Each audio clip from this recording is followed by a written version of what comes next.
माया इस मकसद को पूरा करने का पहला फर्द मुहम्मद रसूलुल्लाह, वो मेरा रसूल है जो मोहम्मद मुस्तफ़ा है। मोहब्बत से कहिए सल्लल्लाहु अलैहि वसल्लम। हुजूर के बाद वो कौन लोग हैं जो अल्लाह के इस मकसद को पूरा करेंगे, हुजूर के मकसद बेसत को नाफिज करेंगे? अल्लाह रब्बुल इज्जत ने आगे उन लोगों को बयान करते हुए फरमाया वल्लज़ीना माअहू, मोहम्मद के साथ वो लोग जो मोहम्मद के साथी हैं। वल्लज़ीना माअहू, वो लोग जो हुजूर के साथ हैं। यहां मईयत से मुराद आम है, चाहे वो हुजूर की मईयत ज़मानी हो या हुजूर के साथ किसी को मईयत ईमानी हासिल हो। हजरत सहाबा कराम का तुर्रे इम्तियाज ये है कि हजरत अबू बकर सिद्दीक हों, हजरत उमर फारूक हों, हजरत उस्मान इब्न अफ़्फ़ान हों, अली हैदर कर्रार हों, मुआविया बिन अबी सुफियान हों, तलहा ज़ुबैर हसन हुसैन हों, जितने 1,44,000 सहाबा हैं, उनका तुर्रे इम्तियाज ये है कि उन्हें हुजूर की मईयत ज़मानी भी हासिल थी और हुजूर की मईयत ईमानी भी हासिल थी। मेरी और आपकी शान ये है कि हमें हुजूर की मईयत ज़मानी तो हासिल नहीं, ज़ाहिरी तौर पर, क्योंकि ज़माना आज भी मेरे नबी का ज़माना है, क़यामत तक का ज़माना मेरे नबी का ज़माना है, लेकिन ज़ाहिरी तौर पर हुजूर की मईयत ज़मानी हमें हासिल नहीं, लेकिन मईयत ईमानी हमें हासिल है।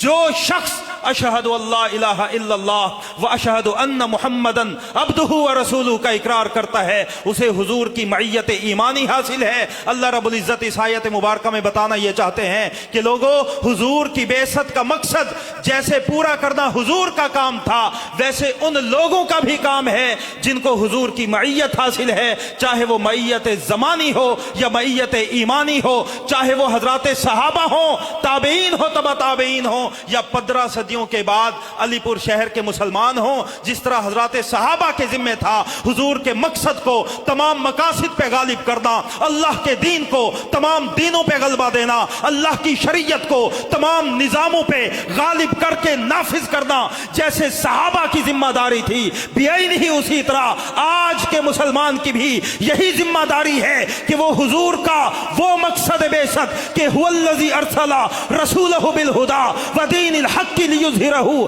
अला दीनि कुल्लिही को पूरा करने के लिए अपना तन भी कुर्बान करे, अपना मन भी कुर्बान करे, अपना धन भी कुर्बान करे।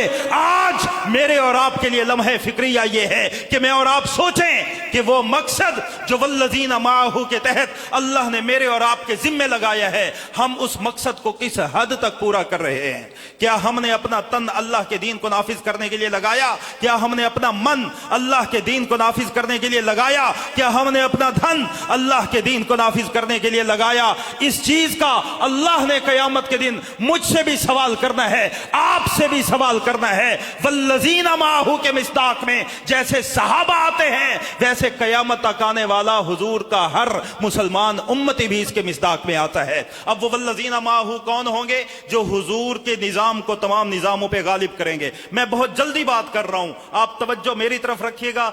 जिनकी भी तवज्जो हो, चाहे मजमा में एक बंदा भी मेरी बात समझ जाए, मेरा आना हलाल हो जाएगा। मैं तो यहाँ पे हाजिरी लगवाने आया, ये हमारा मादरे इल्मी है जामिया हुसैनिया अलीपुर, जहाँ हमने अपने इल्म का आगाज किया था, जहाँ पर हमने ज़रा व यज़रिबू की गर्दानें याद की हैं, जहाँ पर हमने काल अल्लाह व काल रसूल की सदाओं को पहली बार अपनी समातों से सुना था। ये वो जामिया हुसैनिया है जो हुसैनियत के सतून के साथ हक्कानियत की छत पे कायम है। अल्लाह रब्बुल इज्जत हमारे उस्ताद हजरत मौलाना अजवद हक्कानी साहब को उम्र खिज़र अता फरमाए और सेहत कामिला अता फरमाए। ये दीनी गुलशन इसी तरह चमकता दमकता रहे। मुझे याद है हम यहाँ पे पढ़ते थे और आज जो हमसे पढ़ते हैं वो खुद पढ़ा रहे हैं, तो अंदाजा लगाइए हजरत मौलाना अजवद हक्कानी साहब दामद बरकातुहुल आलिया का फैजान कहां तक चला हुआ है। इस चार दीवारी में आना और कुछ ना लेकर जाना, इससे बड़ी महरूमी कोई नहीं होगी। अब सुनिए, वल्लज़ीना माअहू, वो लोग जो हुजूर की मईयत में आते हैं, चाहे वो मईयत ज़मानी हो या मईयत ईमानी हो, उन लोगों की निशानियां क्या है? बस वो निशानियां सुन लीजिए। मैं बात बहुत मुख्तसर कर रहा हूं, ये बड़ा लंबा उन्वान है, मैं इसको कंप्रेस करके मुख्तसर करके आपके सामने रखना चाहता हूं। वो लोग जो जिनको हुजूर की मईयत हासिल है, जो हुजूर के निज़ाम को तमाम निज़ामों पे गालिब करेंगे, जो हुजूर के दीन को तमाम दीनों पे गलबा दिलाएंगे, जिन्हें हुजूर की मैयत हासिल है, चाहे वो ईमानी हो चाहे वो जमानी हो, उनकी निशानियां क्या हैं? आगे अल्लाह ने उनकी 4 निशानियां बयान की हैं। बोलिए कितनी निशानियां? 4 निशानियां। सुन लीजिए, पहली निशानी अल्लाह ने बयान की, वल्लज़ीना माहू, वो लोग हैं अशिद्दाउ अलल कुफ्फार, जो कुफ्फार पर बड़े सख्त गिर होते हैं, जिनको कुफ्फार अच्छे नहीं लगते, वो कुफ्फार के निजाम को पसंद नहीं करते, वो काफरों के निजाम की मुखालफत करते हैं, वो कुफ्फार पर बड़े सख्त गिर होते हैं। दूसरी निशानी रुहमाउ बैनहुम, कुफ्फार पर सख्त होते हैं लेकिन आपस में रहम दिल होते हैं। अब यहां पे एक सवाल है कि हुजूर तो है रहमतल लिल आलमीन, वमा अरसलनाका इल्ला रहमतल लिल आलमीन, ए पैगंबर हमने आपको रहमत का पैगंबर बना के भेजा है, हमने आपको सरापे रहमत बना के भेजा है। हुजूर जब खुद मुजस्सम रहमत हैं, तो हुजूर की मईयत के जब असरात उम्मत में मुंतकिल हुए तो पहले रुहमाउ बैनहुम को आना चाहिए था, बाद में अशिद्दाउ अलल कुफार को आना चाहिए था। लेकिन अल्लाह ने कुरानी तरतीब में हुजूर की मईयत के जो असरात बयान फरमाए, उनमें अशिद्दाउ अलल कुफार को पहले रखा, रुहमाउ बैनहुम को बाद में रखा। इसकी वजह क्या है? कुरान का उसलूब ये वाज़ेह बताता है कि मोहम्मद की मईयत के जो असरात उम्मत में मुंतकिल होंगे, उम्मत में अगर आपस में रहम दिली आएगी तो उसी वक्त आएगी जब पहले ये काफरों के खिलाफ सख्त होंगे। अगर ये काफरों के खिलाफ ही सख्त नहीं, इनकी मोहब्बतें कुफार के साथ हैं, इनकी दोस्तियां कुफार के साथ हैं, ये कल्चर काफरों का पसंद करते हैं, ये निजाम काफरों का पसंद करते हैं, ये तहजीब कुफार की पसंद करते हैं, ये अपने बच्चों का मुस्तकबिल उसी मकसद में रोशन समझते हैं जो काज और मकसद कुफार का है, तो अल्लाह ताला इनकी आपस में मोहब्बतें भी पैदा नहीं फरमाएगा। मुसलमानों की आपस में मोहब्बतें उसी वक्त पैदा होंगी, फिरकावारियत का खात्मा उसी वक्त होगा जब कुफार के निजाम को नापसंद किया जाएगा। अपने बच्चों का मुस्तकबिल उसी खुतूत पे इस्तवार किया जाएगा जिन खुतूत पे मुस्तकबिल संवारा था इमाम बुखारी के बड़ों ने, जिन खुतूत पे मुस्तकबिल संवारा था मुहद्दिसीन के आबा व अजदाद ने। जब हम उन्हीं खुतूत पे अपने बच्चों के मुस्तकबिल को संवारेंगे तो अल्लाह ताला मुसलमानों के दिलों में खुद ब खुद रहमदिली पैदा फरमा देगा। 2 असरात हो गए, तीसरा असर समात फरमाइए हुजूर की मईयत का। उस्ताद मोहतरम तशरीफ ला चुके हैं। मुझे 12 बजे का उस्ताद जी ने हुक्म दिया था और मैंने ऐन हुक्म की तामील की। 12 बजे मैं हाजिर हुआ हूं। मैं उस्ताद जी की खिदमत में अपनी हाजिरी को पेश कर रहा हूं। समात फरमाइए। तीसरा असर हुजूर की मईयत का, वल्लज़ीना माहू के असरात में पहला असर कुफार पर सख्त होंगे, दूसरा असर रुहमाउ बैनहुम आपस में रहमदिल होंगे, तीसरा असर तराहुम रुक्अन सुज्जदा। तीसरा असर है हुजूर की मईयत जब किसी में आती है, चाहे मईयत ईमानी हो या मईयत ज़मानी हो, वो बंदा कभी आमाल से कतराता नहीं, आमाल से घबराता नहीं। ये मदरसा है, यहाँ पे तलबा हैं, मैं तलबा और उलमा की खिदमत में ये बात करता हूँ। आम तौर पर जब आदमी दीन के गलबे की कोशिश में होता है, दीन के गलबे में मसरूफ होता है, तो वो आमाल को छोड़ देता है, वो नवाफिल में कोताही करता है। बाज़ औक़ात तो अल्लाह माफ करे फराइज तक को छोड़ दिया जाता है, फराइज में भी कोताही की जाती है और कहा यह जाता है कि जी हम तो मसरूफ हैं, हम तो दीनी उमूर में मसरूफ हैं, मैं तो सारी रात जलसे में बिजी रहा, मैं तो दीनी असफार में रहता हूं, मैं तो जिहाद में रहता हूं, मुझे क्या जरूरत है रकू और सजूद की, मुझे क्या जरूरत है लंबे चौड़े नवाफिल की, मुझे क्या जरूरत है इशराक चाश तवाबीन और तहज्जुद की, मुझे क्या जरूरत है जिक्र और अज़कार की। अल्लाह रब्बुल इज्जत ने हुजूर की मईयत का जो तीसरा असर बयान किया है, वो तीसरा असर ये है तराहुम रुक्अन सुज्जदा। जब किसी के अंदर मोहम्मद मुस्तफा की मईयत के असरात आते हैं तो ए पैगंबर आप उन्हें देखेंगे वो या तो रकू की हालत में पड़े मिलेंगे या सजदे की हालत में पड़े मिलेंगे। और ये हजरत सहाबा का खासा था। मैं आपको एक बात सुनाता हूं। जब हजरत सहाबा ने हजरत साद बिन अबी वक्कास की क़यादत में रुस्तम के खिलाफ लश्कर कशी की और मैदान सज गया, तो रुस्तम ने 2 जासूस भेजे। ये सुनने की बात है, मैं बात को चूंकि मुख्तसर कर रहा हूं इसलिए जल्दी से बात खत्म करना चाहता हूं। रुस्तम ने 2 जासूस भेजे हजरत सहाबा के लश्कर में और कहा कि जाओ जाकर इनको देख कर आओ, ये कौन बेवकूफ हैं, जो कौन पागल हैं जो मेरे जैसी सुपर पावर के सामने अपनी गंदी तलवारें लेकर आ गए हैं। तलवारें भी ऐसी जिनकी नयामें पुरानी हैं, घोड़े भी ऐसे जिनकी जीनें पुरानी हैं, लिबास भी ऐसे जिन पे कई कई पैबंद लगे हुए हैं। जरा देख कर तो आओ इनका मिजाज क्या है, ये करते क्या हैं। तो रुस्तम के जासूस जब रुस्तम की दरबार में वापस पहुंचे तो उन्होंने हजरात सहाबा के तारुफ में 2 जुमले कहे थे। हजरत 2 जुमले हजरात सहाबा के तारुफ में, अगर वो 2 जुमले आज के दीन की मेहनत करने वालों के दिलों में रासिख हो जाएं तो अल्लाह दीन को वैसे ही गलबा अता फरमाएगा जैसे हजरात सहाबा के दौर में अता फरमाया था। वो 2 जुमले ये थे कि वो आए और उन्होंने रुस्तम को आकर कहा कि रुस्तम, हमने इन लोगों को बड़े गौर से जाके देखा है, बड़े अंदर से जाके देखा है। हमने जब इन लोगों को देखा तो हमें जाके पता चला इन लोगों में सिर्फ 2 खूबियां हैं, रुकबानुम बिन नहार व रहबानुम बिल लैल। ये दिन को घोड़े पे सवार होकर जंगें करके अपने नबी के निजाम के लिए जाने देते भी हैं, जाने लेते भी हैं। वरहबानुम बिल्लैल, लेकिन जैसे ही रात होती है तो ये मुसल्ले बिछा के सजदों में लग जाते हैं, दिन को शाह सवार बन जाते हैं, रातों को राहिब बन जाते हैं। मेरे दोस्तों, अल्लाह के दीन के निजाम को अगर गालिब करना है तो दिन की शाह सवारी भी करनी पड़ेगी, रात का मुसल्ला भी उठाना पड़ेगा, मुसल्ले पे तहज्जुद में भी आना पड़ेगा। क्योंकि हुजूर की मैयत के ये तीसरा असर है कि तराहुम रुक्अन सुज्जदा, आप जब भी उनको देखेंगे रकू में देखेंगे या सजदे में देखेंगे। चौथा असर जो हुजूर की मैयत से उम्मत में आता है वो चौथा और आखिरी असर सुनिए, यब्तगून फज़लन मिनल्लाहि व रिज़वाना। जिनके पास हुजूर की मैयत के असरात आते हैं वो कुफार पे सख्त होते हैं, आपस में रहमदिल होते हैं, वो मामूलात के पाबंद होते हैं, वो नवाफिल का एहतमाम करते हैं, वो अज़कार का एहतमाम करते हैं। नमाजें छोड़ना तो दूर की बात, वो लंबी लंबी रकतें अल्लाह को खुश करने के लिए पढ़ते हैं, वो रकू में रहते हैं या सजदे में रहते हैं। चौथा असर ये है कि जिनको अल्लाह रब्बुल इज्जत हुजूर की मैयत का समर अता फरमा दे, उसका चौथा असर यह है कि वो ये तीनों काम किसी को दिखाने के लिए नहीं करते, किसी को खुश करने के लिए नहीं करते, किसी की रजा के लिए नहीं करते, बल्कि वो ये तीनों काम क्यों करते हैं? फज़लन मिनल्लाहि व रिज़वाना।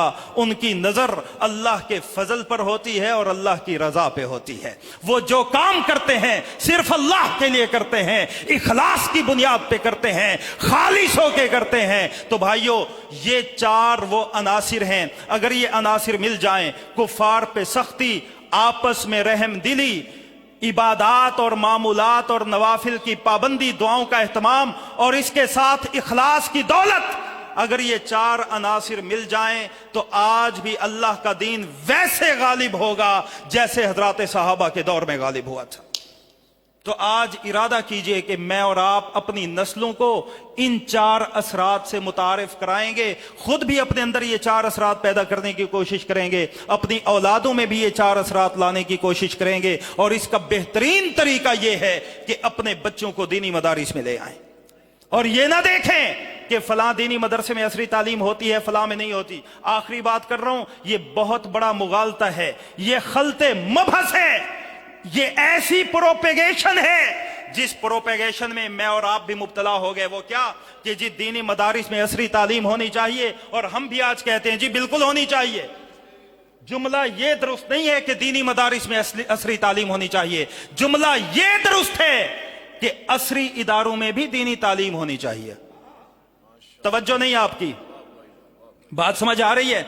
ये जुमला जहनों से निकाल दीजिए कि दीनी इदारों में असली तालीम होनी चाहिए। जी हम बच्चा वहां पढ़ाएंगे, उस मदरसे में भेजेंगे जहां असली तालीम का इंतजाम हो। ना ना ना, ये जहन से निकाल दो, बल्कि जहन में ये जुमला रखो कि हम अपने बच्चे को उस स्कूल में पढ़ाएंगे जिस स्कूल में दीनी तालीम होती, जिस स्कूल में म्यूजिकल शो नहीं कराए जाते, जिस स्कूल में कल्चर के नाम पर मासूम बच्चे और बच्चियों को नाच गाना नहीं सिखाया जाता, जिस स्कूल के अंदर असली तालीम के साथ साथ दीनी तालीम होगी, बच्चा वहां पे पढ़ाएंगे। और वो मदरसा जिसमें सिर्फ दीनी तालीम हो, ये बात सुन लीजिएगा, अल्लाह करे ये बात आपके दिल में घर कर जाए, जिस मदरसे में सिर्फ दीनी तालीम होगी उससे बच्चा निकलेगा तो मुआशरे के लिए मुफीद होगा। یہ بات سنیے، توجہ سے سنیے، جس مدرسے میں صرف دینی تعلیم ہو، خالص دینی تعلیم، اس مدرسے سے جو بچہ نکلے گا وہ معاشرے کے لیے مفید ہوگا. اور جس سکول کے اندر دینی تعلیم کے بغیر عصری تعلیم ہو، وہاں سے جو افسر نکلے گا وہ کرپشن کا گڑھ ہوگا، وہ معاشرے کے لیے ناسور ہوگا، وہ ملک و ملت کا خون چوسے گا، وہ ملک و ملت اور اداروں کی بنیادوں کو کھوکھلا کرے گا. درست جملہ یہ ہے کہ دنیاوی اداروں میں دینی تعلیم کو شامل کیا جائے. یہ جملہ صحیح نہیں ہے کہ دینی اداروں میں دنیاوی تعلیم کو شامل کیا جائے. ہاں، دینی اداروں میں جو تعلیم دی جاتی ہے اس سے دنیاوی تعلیم خود بخود آ جاتی ہے. اور دینی ادارہ وہ چنو جو خالص دینی ادارہ ہو. اس پروپیگیشن سے نکل جاؤ. میں اس کی ایک مثال دے کے بات ختم کر رہا ہوں. ادھر دیکھیے، توجہ فرمائیے، ادھر دیکھیے. حضرت مفتی سید مختار الدین شاہ صاحب، انہوں نے ایک جملہ فرمایا. ایک سوال کیا کسی صاحب نے. سوال یہ کیا کہ جی دینی اداروں میں عصری تعلیم کیوں نہیں؟ عصری تعلیم ہوتی تو ہے ہمارے پاس، ایسی عصری تعلیم کیوں نہیں کہ دینی مدرسے سے انجینئر نکلے، دینی مدرسے سے فوجی بنے، دینی مدرسے سے بیوروکریسی کا افسر نکلے؟ حضرت نے پانی کا گلاس لیا اور حضرت نے پانی کے گلاس کو لے کر فرمایا کہ دیکھو بھائی یہ پانی کا گلاس ہے. کہا جی بالکل ہے. حضرت نے فرمایا یہ خالص ہے؟ کہا جی بالکل خالص ہے. خالص پانی. حضرت نے فرمایا یہ پانی خالص ہے تو اس خالص پانی کی خوبی یہ ہے کہ اس خالص پانی کو کئی کاموں میں استعمال کیا جا سکتا ہے.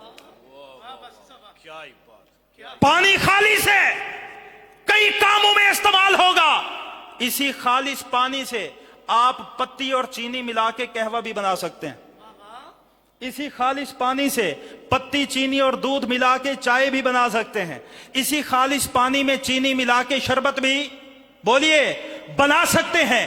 یہ خالص پانی جسم پہ لگی نجاست کو صاف کرنے کے کام بھی آ سکتا ہے. یہ خالص پانی کپڑے پہ لگی گندگی کو دور کرنے کے کام بھی آ سکتا ہے. لیکن اگر اس خالص پانی کے اندر کسی ایک چیز کو شامل کر دیا جائے تو اس پانی کے اخلاص کی جو مختلف خوبیاں تھیں وہ ساری کیا ہو جائیں گی؟ بولیے کیا ہو جائیں گی؟ ختم ہو جائیں گی. دینی مدارس کی تعلیم کو خالص رکھو. اللہ اور اللہ کا رسول کا واسطہ دیتا ہوں، دینی تعلیم کو خالص رکھو.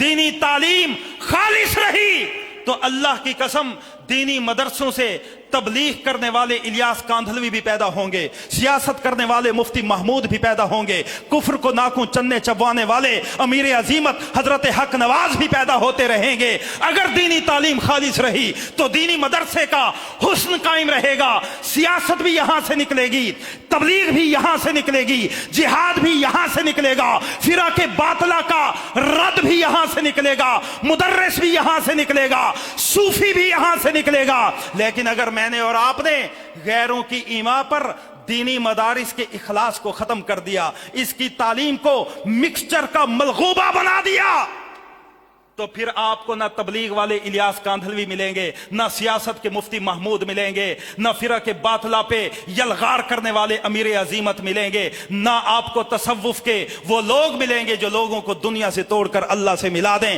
تو بھائیو، دینی علوم وہ اختیار کرائیں اپنے بچوں کو، اس مدرسے میں داخلہ دلائیں جس میں خالص دینی تعلیم دی جاتی ہو.